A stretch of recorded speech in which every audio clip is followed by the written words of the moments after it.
Yeah, so lighting's not the best, but this here is the beast. Yeah. So, story behind the car. We came in for a rewire for a new engine management. I went with a KV8 M-Tron.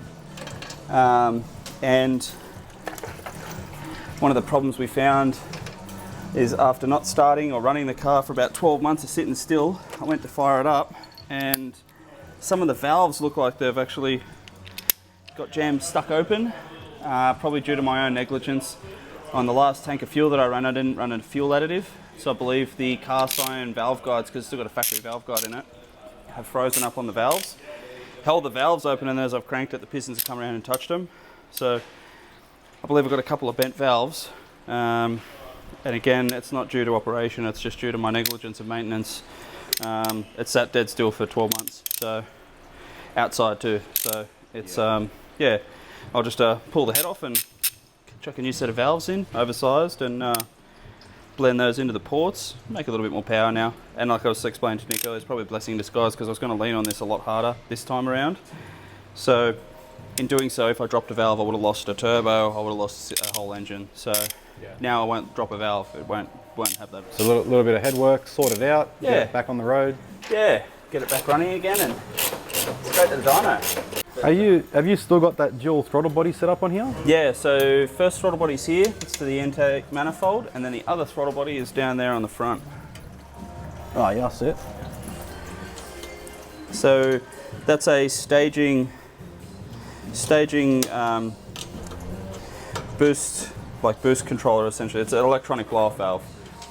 Basically what you use that for is when lining up on the start line, you can stage the boost pressure, target boost pressure, and bleed off the boost you don't want to use, but keep your turbine speed high. So you can anti-lag, create high turbine speed, bleed off what air you don't want, and only have what goes into the engine. It's a calculation that the M-Tron uses called throttle mass flow. So understanding how much air you have here, pressure here you have here by one of these map sensors. I have three. One goes to the exhaust housing, one goes to the manifold, and one goes to the pre-throttle body. Now what that does is the M-Tron then can understand exactly how much air is passing the throttle plate. With some backwards mathematics, you can use the M-Tron's ability to calculate the throttle body diameter, say 90 mil, and then pressure differential between the throttle plate. It understands how much air is moving through the throttle body. So you can calculate a fair few things from that. Staging boost, and also if I have a turbo that's too big for the engine, being only 1.6 litre, I can lift up the turbine speed, get the turbine into its efficiency in turbine speed, and not have it surge. So it's an anti-surge method for small cube engines with big turbos. Yep. Pretty cool piece of equipment, the old M-Tron. Cool, man. And you're going to be going with the weld speed manifold? Yeah, so currently I have a carbon manifold, and I'm not happy with it because I want to run drive-by-wire. So it's a bit too much work to put a Bosch drive-by-wire throttle body on that. Yeah. So what I will be doing is changing it out to a weld speed billet manifold. I believe it'll probably be a custom one-off job, and I'll be using a Bosch drive-by-wire throttle body. That'll give me more control again over staging power and all sorts of aspects of my launch control. Idle control's better as well. Yeah, nice, man. Very nice. So other than that, everything's going to be the same as it is now. You're not going to change any more, like the exhaust manifold's going to be the same, turbo. You're going to stick to what you've got, or you're going to make any more changes? No, so in the new engine that I'm building for the car, I'm going to be going to a bigger turbo. We're going to a 3582 Gen 3. Again, that'll be a custom made turbo by High Spool Industries. Alex over there looks after me quite well. And it'll be getting a different manifold. I'll be making the exhaust manifold, moving the turbine up forwards here to give me more room for my dump pipe, which I'll be going to a 4-inch. It'll also just move the turbo a bit further away from the components at the back here. I have a lot of dead space just here. Yep. So if I move the turbine up, it gives me better clearance for my starter motor, oil lines and things. All right. So yeah, couple little modifications to be made. But yeah, that again, that is not something that's crucial at the moment. That's just an aspect for the new engine build. Future project. Yeah.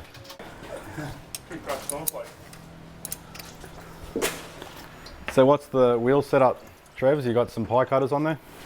I've got, I made a set of front runners because I'm running a Mickey Thompson radial on the rear.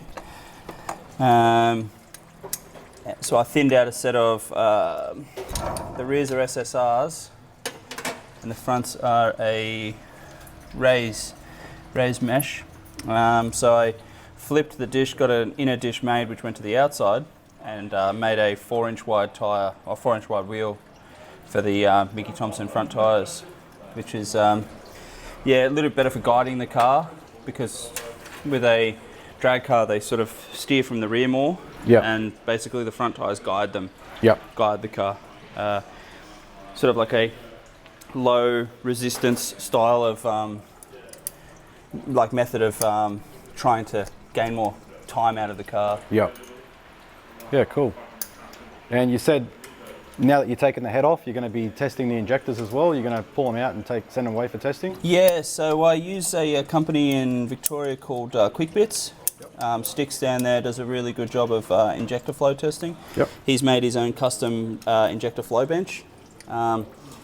He uses a Haltech ECU, and then he's made his own burettes which measure volume, and he can accurately measure fuel over time and also all aspects of fuel injection. At the same way, Injector Dynamics have their flow benches set up. So Injector Dynamics in the US, they use Motec, but the principle remains the same. They're just flow testing the injectors and batch matching them. So when QuickBits in Victoria, when they flow test injectors, they buy a batch of say 2,000, and they'll sit there and flow match them through all the ranges, not just maximum flow and idle.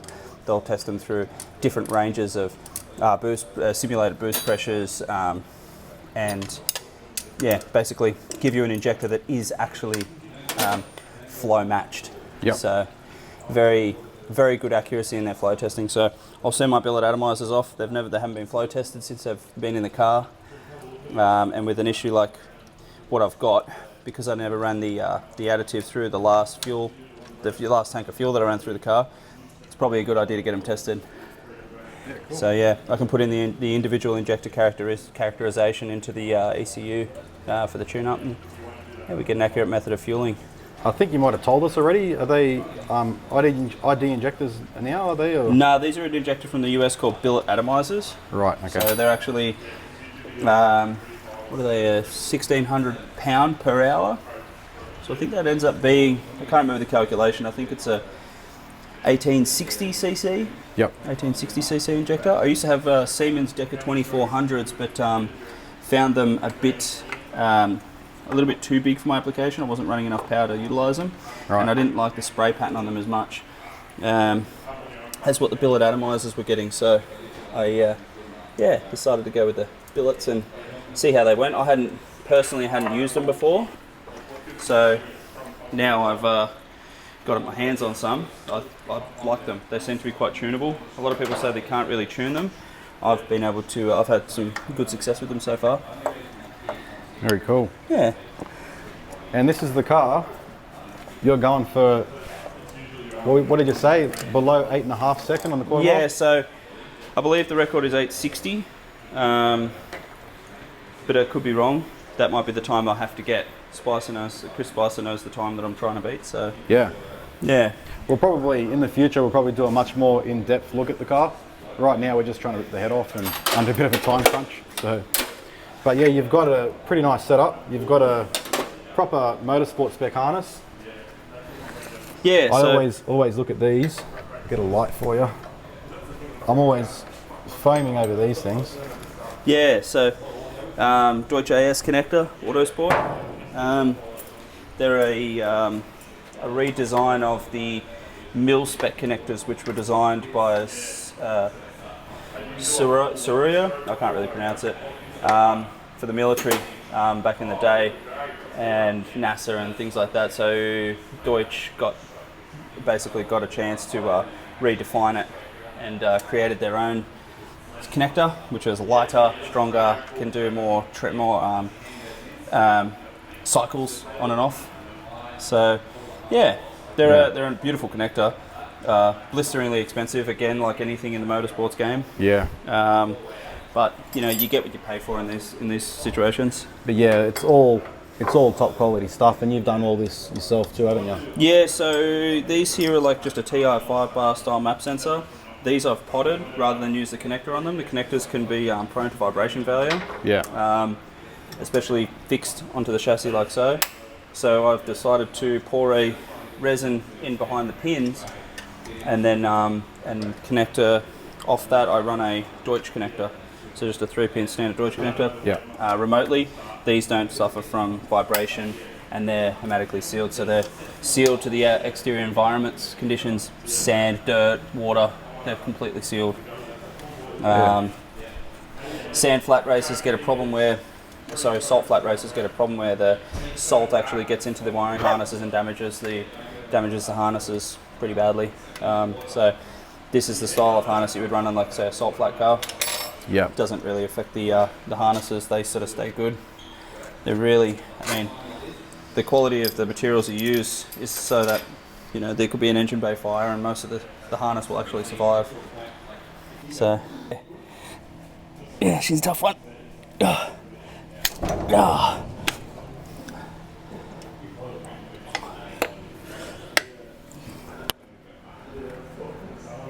So these injectors, they're in such a fashion that I didn't have a choice but to pot them because of where the injector plug actually goes onto them. They use a standard Bosch connector, but there was no opportunity for me to actually to plug the connector on because of the fuel rail, the way it's designed. Yeah.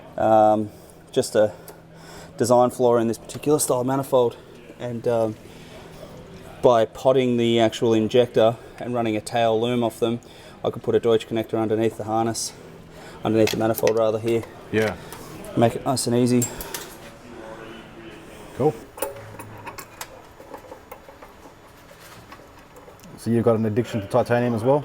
Yeah, they just don't rust and corrode. There's still a lot more that I want to change. So like the bolts here on my brake booster, or the brake master there, they just annoy me.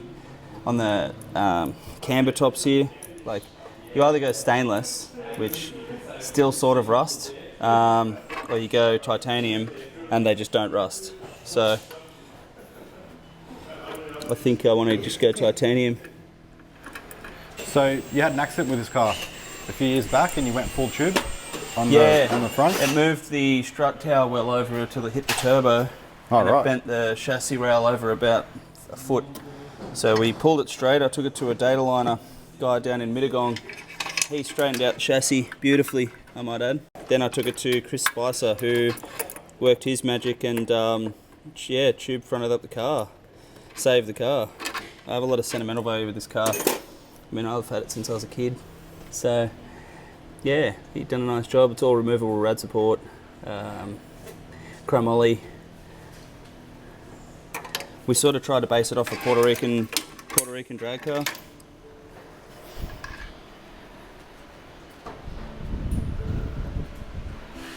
It's the intake manifold.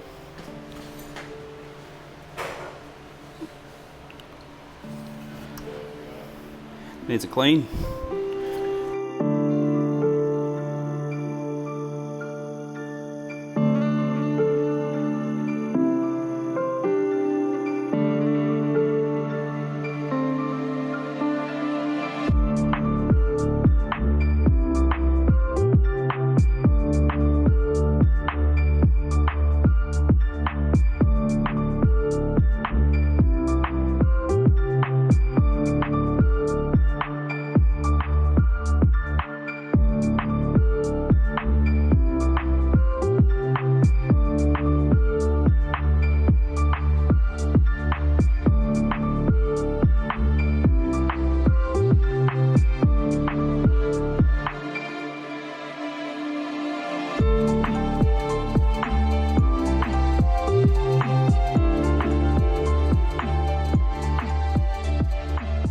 It's good to have a running car while you're working on like a big project like your other engine. Yeah. At least that way, you know, you're not staring at a car that's not running. You can actually go to the track, enjoy yourself a little bit, then come back home. You got motivation to work on whatever it is you're working on. That's right. So that's the reason I'm putting this, fixing it and putting it back together. Although I would like to just put a set of standard valves in there, it's almost pointless because when you bend a valve on a factory guide, being cast iron, it cracks the guide, and the guide with a crack in it then starts to spread up the guide. If that guide collapses and falls down into the port, you got problems. You're going to hurt your turbo. You're going to flog out the whole mechanical side of the engine. When what you should be doing, removing the guides, putting bronze guides in, reaming those, recutting the seats to suit the valve. If I'm going to go to that amount of effort, guides are $400 or thereabouts. Reaming them, machining them, that all costs money. Why wouldn't you just put an oversized aftermarket valve in that won't break? Factory valves are 3 pieces and they're friction welded together. So these heads, they're notorious for having the heads pop off them. And when that falls into the cylinder, you lose the engine. So going to an aftermarket valve was actually a blessing in disguise. Not to mention, I needed to do a timing belt anyway. So this is just an excuse to pull the head off, give the head a cylinder head a freshen up, look at the condition of the bottom end. I mean, if I find more issues with it, like a split bore, I'll pull the block out. But I don't believe I'm going to see that. But we're in a position to pull this off. Yeah, it's a good thing it happened in the workshop, not at the racetrack. So. That's definitely right. Let's have a look here. Let's try and get this off, eh? All right.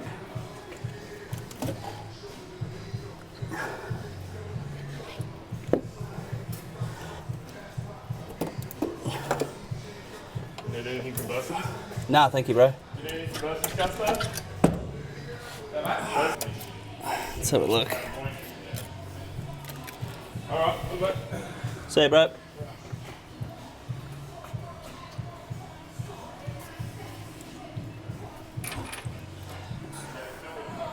So are they forged pistons in there, or? Yep, they're a forged Wiseco piston. Oh, Wiseco, nice. Yeah, Wisecos, yeah. So big valve reliefs, good size for a bigger exhaust valve. Yeah. Yeah. So there's no real indicated marks on the valve reliefs here. But it's actually hit the valve. So it'll be interesting to see why it's actually bent over. I'm just checking the head gasket now for any cylinder leakage. So here on the head gasket, this ring here, that's what we're looking for, any sort of this stuff removed. So here, this cylinder here, maybe a little bit of leakage here. This one's good, it's all good. Remember how you said when you made the comment when I loosened off the gasket? No, it wasn't loose there though. So it might have been leaking here. So we'll be looking on the cylinder head for leakage there. That all looks pretty good.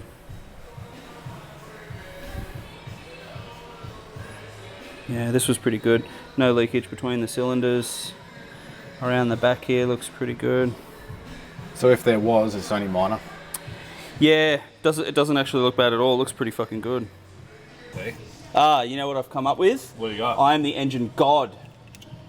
Now, here, listen to my explanation. No, you're the engine proctologist because all you do is fuck engines. Listen, listen, listen.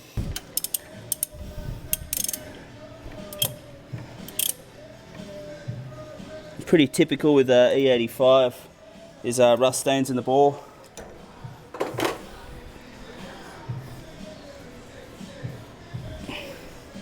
So a lot of staining in the bore. You can actually feel this one here down pretty low. You can actually feel that with your finger. It's probably where the motor sat for a fair portion of time. Yeah, E85's just dug into it. You're just going to run it, or? Yep. There's nothing there that concerns me.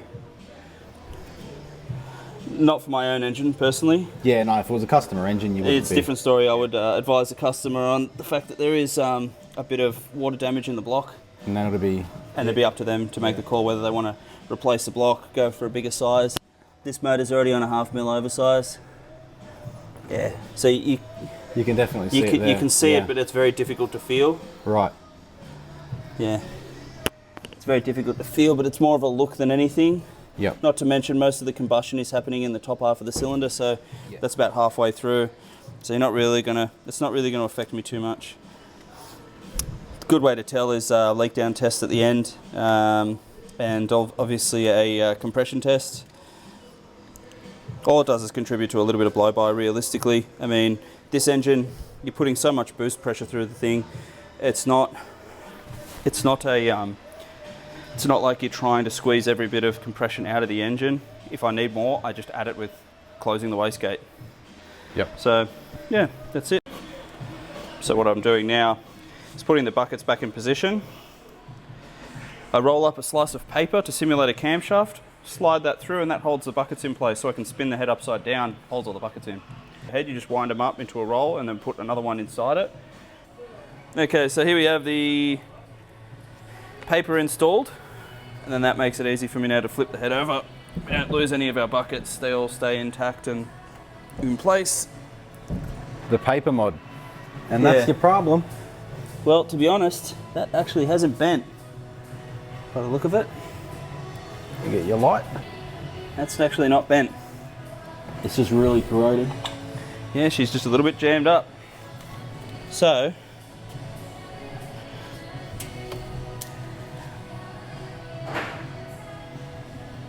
let's have a look at the head sealing surface. So here, number one, maybe a little bit of leakage here. Maybe a touch there. But all in all, pretty good.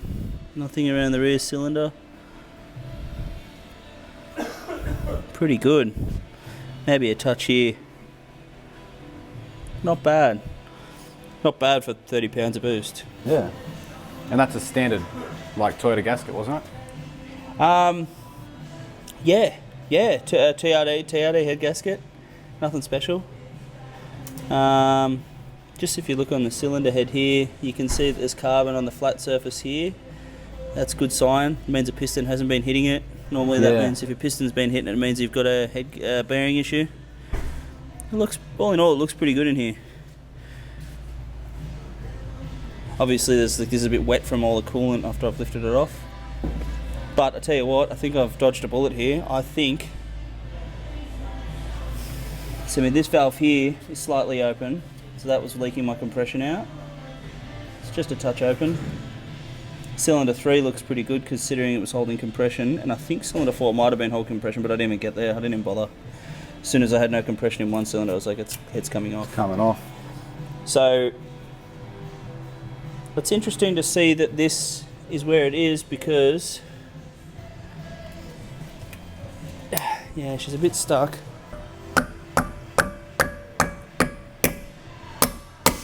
Fixed. Good as new. Yeah, and then we've got this one here, fixed. Reuse the head gasket. Well, that'll be it for this video, guys. If you like the video, be sure to like, comment and subscribe. And if you'd like to see part 2, where Matt whacks this thing back together in preparation for the first start, hit that notification bell. Thanks, guys.